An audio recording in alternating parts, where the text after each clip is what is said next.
Behind every thriving child is a dedicated adult fostering their growth in a safe, inclusive environment. But children's well-being is inseparable from the mental health of those who care for them. Children worldwide experience many challenging circumstances, such as conflict, displacement, disasters, and poverty, which can have lasting impacts on their mental health. Early childhood educators are on the front lines, but often lack the support needed to address these challenges while protecting their own well-being. This increases their risk of burnout. Now, more than ever, they need the tools to respond. As Anna and Alexandra from ISSA member SIP in Serbia remind us, training early childhood educators in trauma-informed practices is an investment in the future.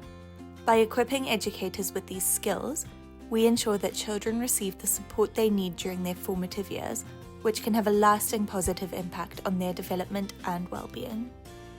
We must act. Trauma-informed training, integrated support, and practical tools can transform early childhood education into a lifeline, building resilience, trust, and brighter futures. Natalia Dudnik, a psychologist from Ukraine, told us, "My priority is to empower teachers and educators in Ukraine by teaching them self-care because being able to stabilize themselves is essential." She added, "I will use the stress release techniques and coping strategies from this training to support them. It's crucial they learn to support young children while also protecting their own well-being in these challenging times." To effectively support children, professionals need practical skills and self-care strategies. ISSA's foundational training on psychological first aid, developed with Amna and War Child, equips educators with trauma-informed tools to support children and caregivers while safeguarding their own well-being.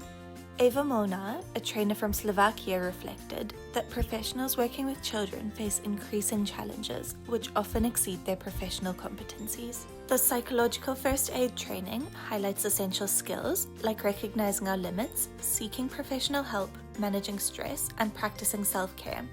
These tools make the training invaluable for those working with young children. Training alone is not enough. Lasting impact requires systemic change. Mental health and self-care must be embedded into early childhood systems in pre- and in-service training. Strengthening professional networks fosters ongoing learning, peer support, and a resilient workforce equipped to meet future challenges. Another PFA trainer noted that a resilient workforce is not just trained for today's challenges, it is prepared for tomorrow's unknowns. Systemic change ensures that this preparation is ongoing, embedded, and supported at every level. Caring for young children starts with supporting those who care for them. Prioritizing self-care helps educators manage stress, prevent burnout, and sustain the energy needed to create safe and nurturing environments. This work is far from over.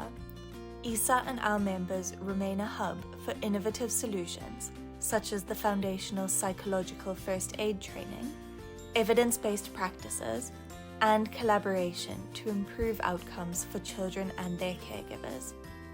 As Mary Maloney from ISSA member Mary Immaculate College in Ireland reminds us, mental health support is as vital as food and water to life, survival, and development. We have a duty of care to the children we work with. In that sense, psychological first aid training is fundamental. Maybe we should listen more to those on the front lines, the voices from the field.